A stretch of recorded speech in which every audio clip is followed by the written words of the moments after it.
comment distinguer la voix de Dieu, notre Créateur, notre bienfaiteur, de la voix de Satan, le voleur des âmes. Prions le Seigneur.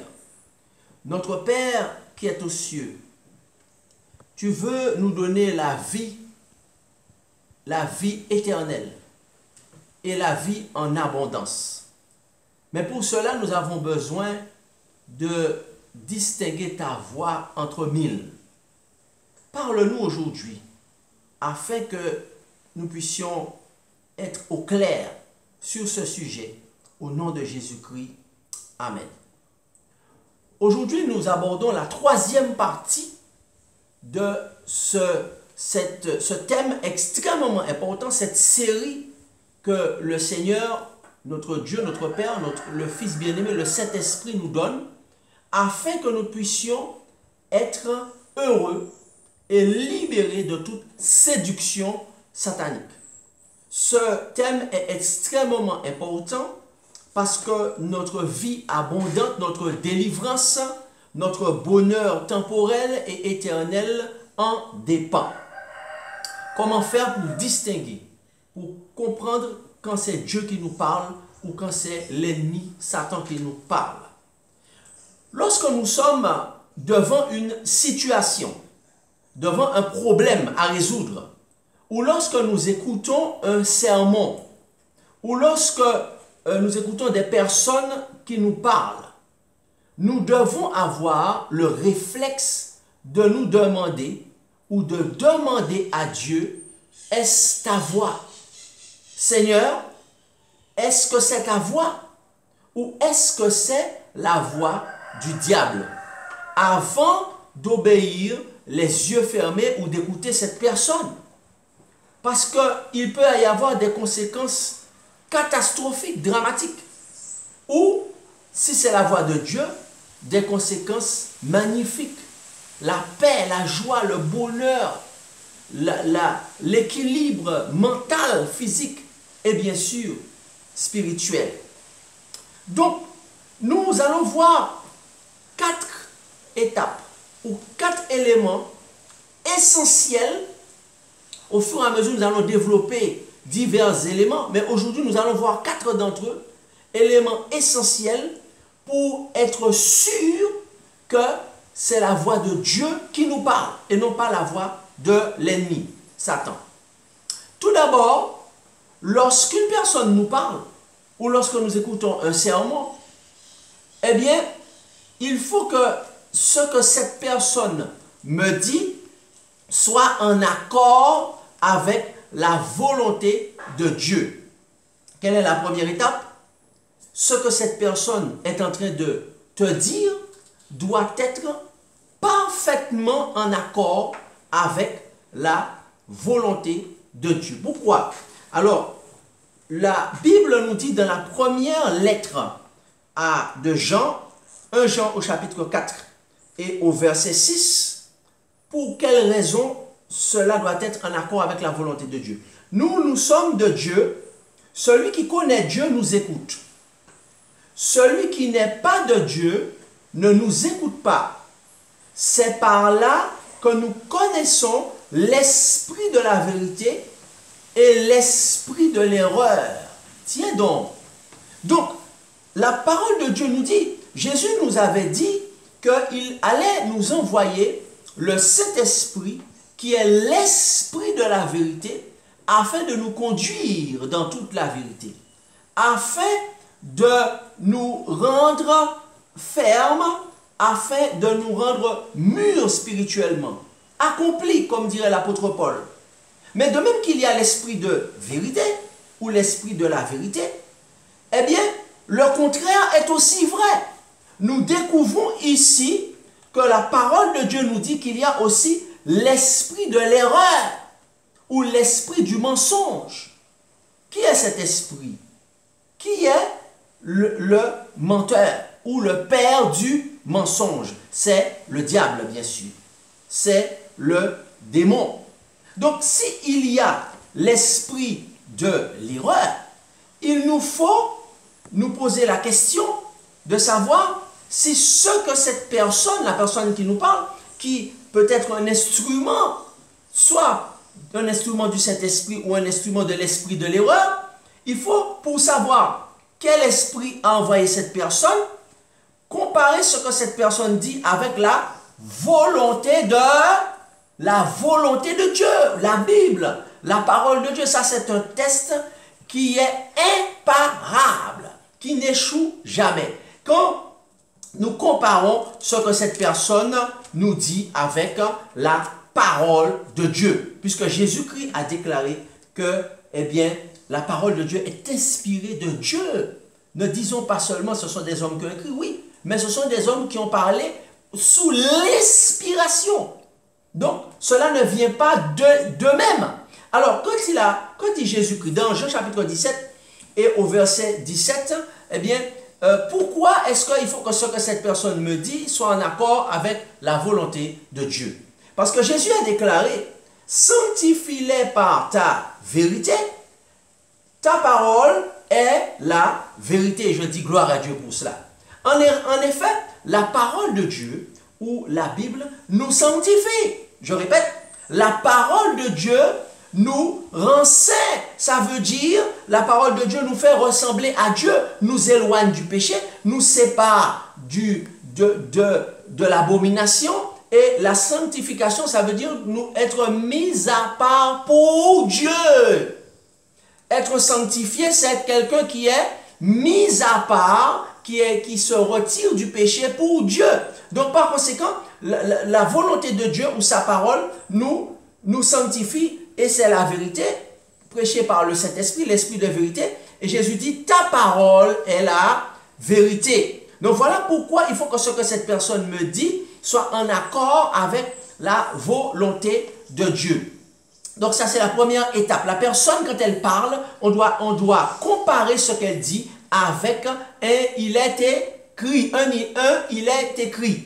Deuxième étape, eh bien, donc il nous faut consulter la Bible. Que dit la Bible à ce sujet? On va aller approfondir le sujet dans la Bible. Et nous voyons cela dans le livre du prophète, le prophète de Dieu, l'homme de Dieu, Ésaïe, au chapitre 8, et à partir du verset 19, il nous dit, si l'on vous dit, consultez ceux qui évoquent les morts, ou qui prédisent l'avenir, pour avoir du progrès, non, ou qui poussent des sifflements et des soupirs, répondez, un peuple ne consultera-t-il pas son Dieu? S'adressera-t-il aux morts en faveur des vivants?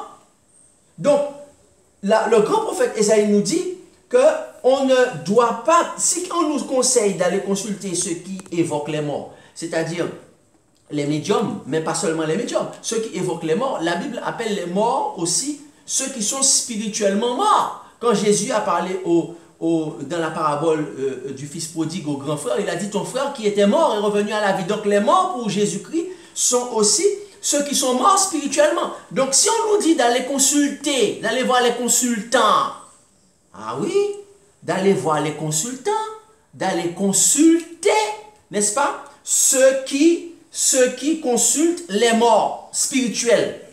Qu'est-ce que nous allons faire? Nous allons consulter les morts spirituels pour pouvoir tomber dans le ravin, pour pouvoir tomber dans le précipice. Non, il nous dit que si on vous dit de consulter ceux qui évoquent les morts, n'est-ce pas? Il dit, un peuple ne consultera-t-il pas son Dieu? Le peuple de Dieu ne consultera-t-il pas son Dieu, le Père? Jésus-Christ, le roi des rois, le Seigneur des seigneurs, et le Saint-Esprit bien-aimé, l'Esprit Saint de vérité. Eh bien, la parole de Dieu nous dit qu'on doit consulter l'Éternel. Et je dis gloire à Dieu pour cela. Et au verset 20, il nous dit que à la loi et au témoignage, si on ne parle pas ainsi, il n'y aura point d'aurore pour le peuple. On va rester dans les ténèbres. Le peuple, aujourd'hui, est dans les ténèbres. Beaucoup de peuples, au pluriel, sont dans les ténèbres parce qu'ils vont consulter les morts spirituels. Ils vont voir les consultants qui sont morts spirituels. Et on s'étonne pourquoi ils sont dans les ténèbres. On ne comprend pas pourquoi on ne sort pas de cette situation permanente de difficulté. Alors, la parole de Dieu nous dit que le peuple ne consultera-t-il pas son Dieu? N'est-ce pas? Donc, il faut savoir que dit la Bible à son sujet. Comment consulter Dieu? La première manière, c'est par la parole de Dieu. Donc, deuxième étape, pardon. Bon, première étape, on a dit que ce que la personne doit dire est en accord avec la parole de Dieu. Donc, on doit regarder ce que la Bible dit. Donc, Dieu nous parle à travers la Bible. Deuxième étape, on doit courir dans la prière ou le jeûne pour connaître la volonté de Dieu. On doit courir, où ça? Où ça? Allez voir les consultants, les cabinets. On doit courir dans la prière ou le jeûne pour connaître la volonté de Dieu et pour avoir son accord. Qui est notre exemple? Qui est le meilleur exemple à suivre? Le meilleur exemple à suivre se trouve dans Luc chapitre 6 et le verset 12. Il s'agit de Jésus-Christ lui-même.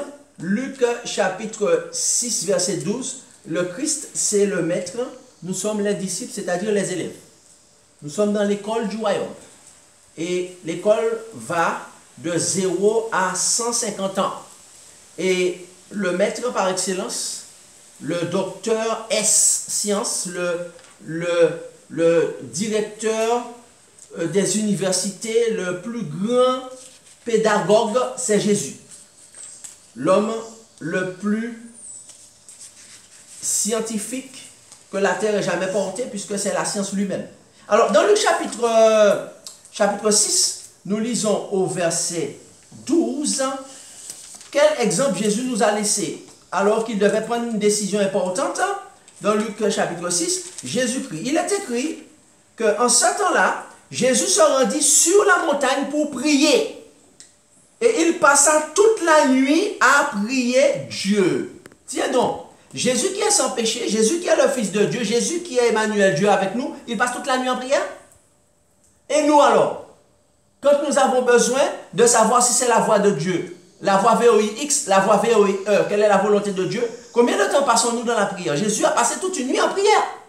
Et il nous dit que, au verset 19, quand le jour parut, il appela ses disciples, il en choisit 12. Donc Jésus, pour pouvoir prendre une décision aussi importante, a passé du temps en prière et aussi parfois dans le jeûne pour connaître la volonté de Dieu et pour avoir son accord. Et qu'en est-il de nous? Ça, c'est la deuxième étape. On a dit 4 étapes. Troisième étape, ne dites jamais oui tout de suite sans avoir l'approbation de Dieu.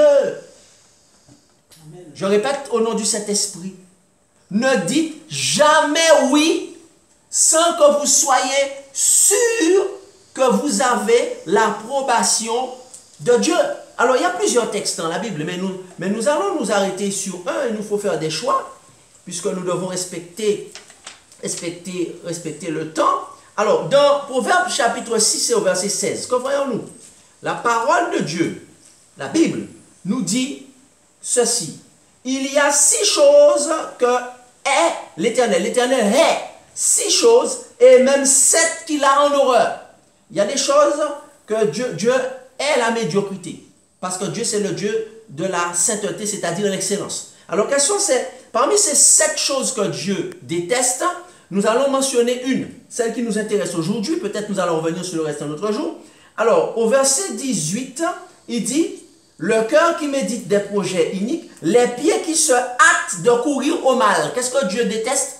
Les pieds qui se hâtent de courir au mal. Ne dites jamais oui sans tout de suite. Ne dites jamais oui tout de suite sans avoir l'approbation de Dieu. C'est la troisième étape pour connaître la voix VOIX de Dieu.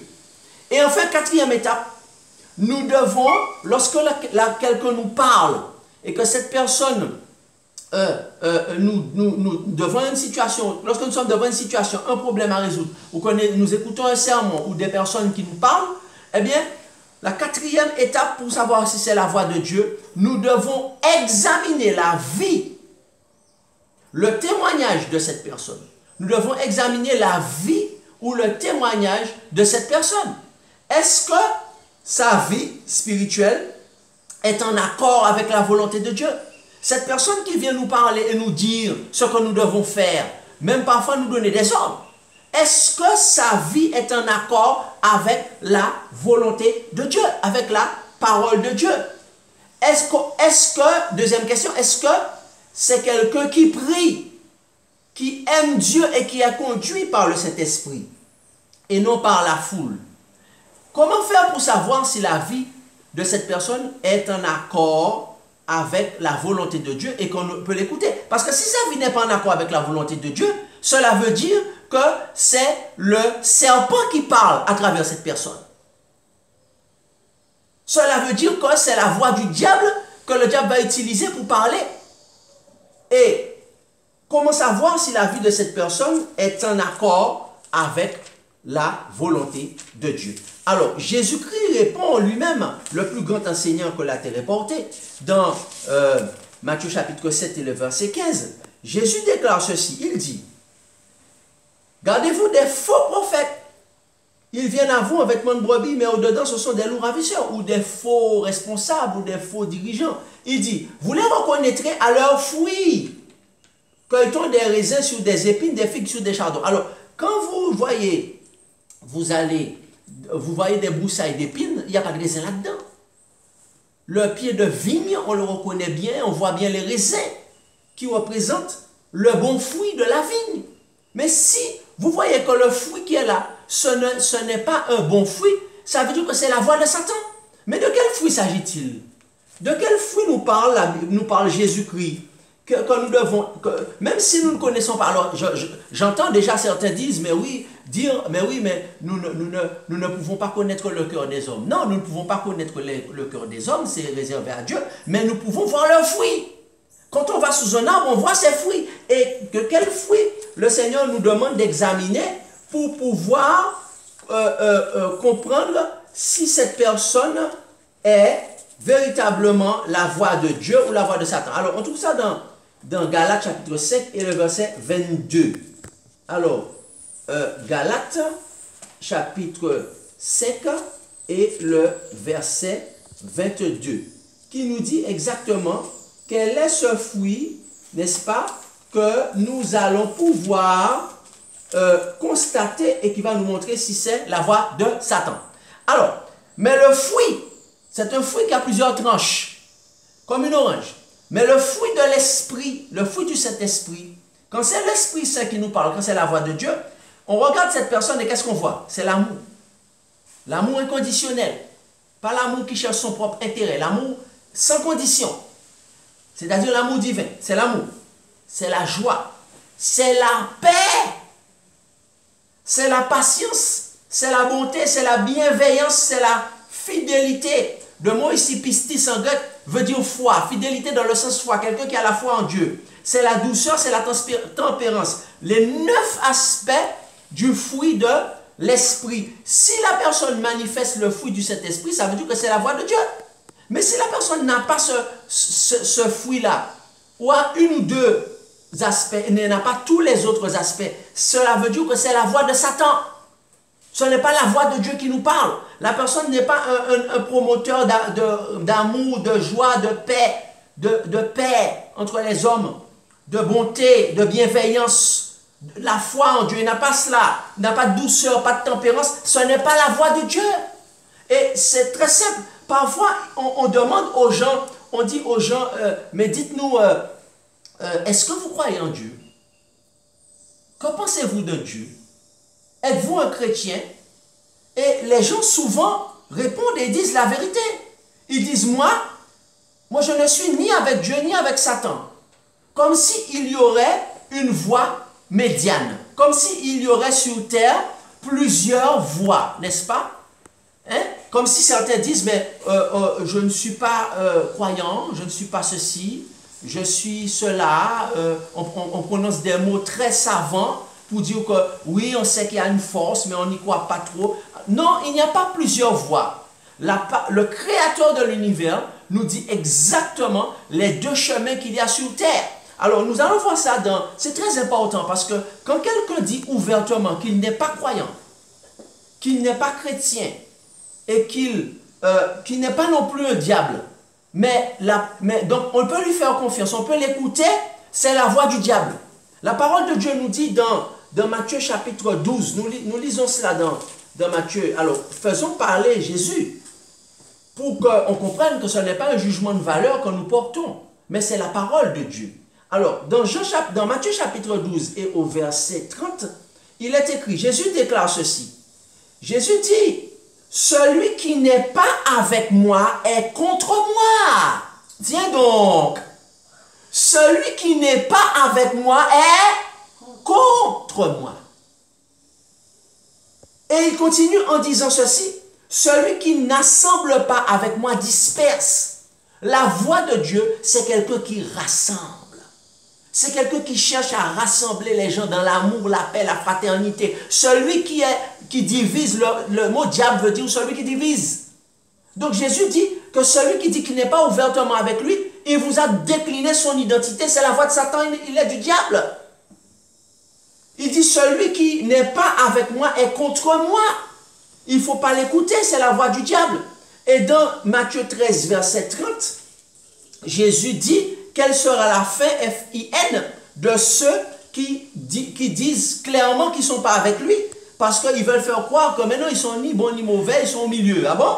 Eh bien, la Bible dit dans Matthieu chapitre 13, le chapitre suivant et au verset, Matthieu chapitre 13 et au verset 30, il dit, laissez croître ensemble l'un et l'autre, c'est-à-dire le bon grain avec le mauvais grain, ou l'ivraie et le bon grain, jusqu'à la moisson, dit Jésus. Et à l'époque des moissons, je dirais aux moissonneurs, arrachez d'abord l'ivraie et liez-la en gerbe pour la brûler, mais amassez le blé dans le mon-grenier. Jésus va envoyer les anges du ciel, Jésus va envoyer ses anges, ses serviteurs célestes, ces créatures angéliques, qui vont séparer, ce sera encore plus clair pour l'humanité, qui vont séparer ceux qui ont la voix de Dieu et ceux qui sont la voix de Satan.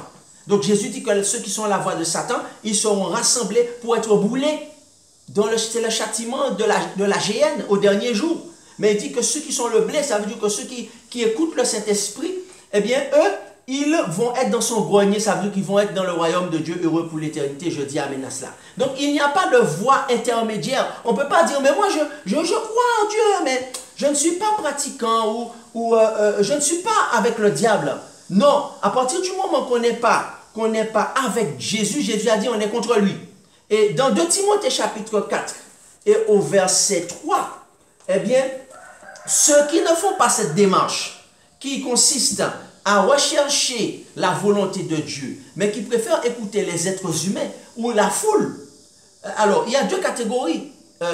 Il y a ceux qui sont les saints ou les sanctifiés, qui sont mis à part pour Dieu, n'est-ce pas? Et on les voit dans Apocalypse chapitre 14, verset 12, il est écrit, c'est ici la persévérance des saints, ils persévèrent à être saints, qui gardent les commandements de Dieu et qui ont la foi de Jésus. Donc, ils persévèrent à être saints, à être mis à part, ils écoutent le Saint-Esprit, mais le contraire des sanctifiés, c'est la foule. La foule, ce sont ceux qui écoutent la foule, ceux qui écoutent la masse, n'est-ce pas? Et cela, c'est la voix de Satan. Alors, la foule. Alors, qu'est-ce que la Bible dit dans 2 Timothée 4, verset 3? Il dit, car il viendra un temps où les hommes ne supporteront pas la saine doctrine, mais ayant la démangeaison d'entendre des choses agréables, ils se donneront une foule de docteurs, selon leur propre désir. Donc, ils vont écouter une foule. Alors, la Bible dit que ça, c'est la voix de Satan, la foule. Mais c'est le Saint-Esprit que l'on doit écouter, et je dis gloire à Dieu. Satan est rusé. Il ne va pas venir lui-même. Il va passer toujours par quelqu'un qui est faible spirituellement. Quelqu'un qui ne prie pas. Quelqu'un qui ne se laisse pas conduire par le Saint-Esprit pour nous parler. Nous devons faire attention pour savoir qui est devant nous. Qui est-ce qui nous parle? Est-ce un franc-maçon? Est-ce un sataniste? Est-ce un chrétien de paille mal affermi? Puisque Jésus a dit, laissez les pailles et les grains ensemble, parce qu'il va faire le tri. On doit savoir qui est-ce qui nous parle pour savoir que ceux-là sont la voix de Satan, ce n'est pas la voix de Dieu. Chers chrétiens, selon Satan a beaucoup d'agents sataniques qui travaillent pour lui dans les églises. Nous devons être constamment en prière, dépendants du Saint-Esprit, et prier pour que Dieu puisse nous révéler qui sont ces personnes que Satan utilise dans les églises, dans nos familles, dans la société pour nous parler. Le but de Satan, c'est de nous faire croire que Dieu ne parle plus, afin qu'il puisse nous parler lui-même à travers ces nombreux satanistes qui sont relâchés partout afin de nous parler et de nous faire désobéir à la voix de Dieu. Lorsque Dieu nous parle, nous nous sentons bien dans sa présence. Le Saint-Esprit nous fait ressentir qu'il parle de la part de Dieu. Nous pouvons nous sentir bousculés, dérangés par cette parole qui vient de Dieu aussi. Mais car Dieu est un Père, il est là pour nous aider à prendre conscience de notre état de péché afin que nous puissions changer de conduite. Mais même si parfois sa parole nous dérange et nous bouscule, mais c'est pour nous faire du bien comme un père fait du bien à ses enfants. Et nous avons cette jeune femme, Marie-Madeleine, qui vivait dans le péché et qui écoutait Jésus. Elle aimait écouter Jésus. Malgré son état de péché, Jésus lui a dit comment faire pour changer. Donc, elle écoutait la voix de Jésus pour changer. Et aujourd'hui, Jésus t'appelle à faire comme cette femme de mauvaise vie qui a écouté la voix de Jésus et qui a fini par changer de comportement et qui est devenu un enfant de Dieu.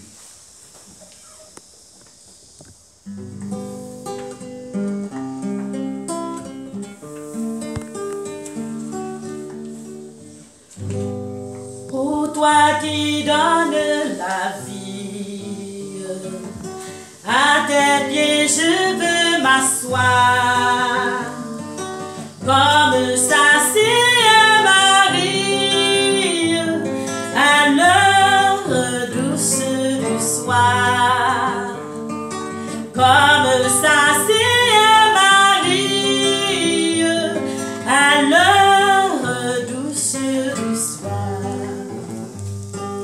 Mon être entier te réclame, tout n'est que faiblesse en moi.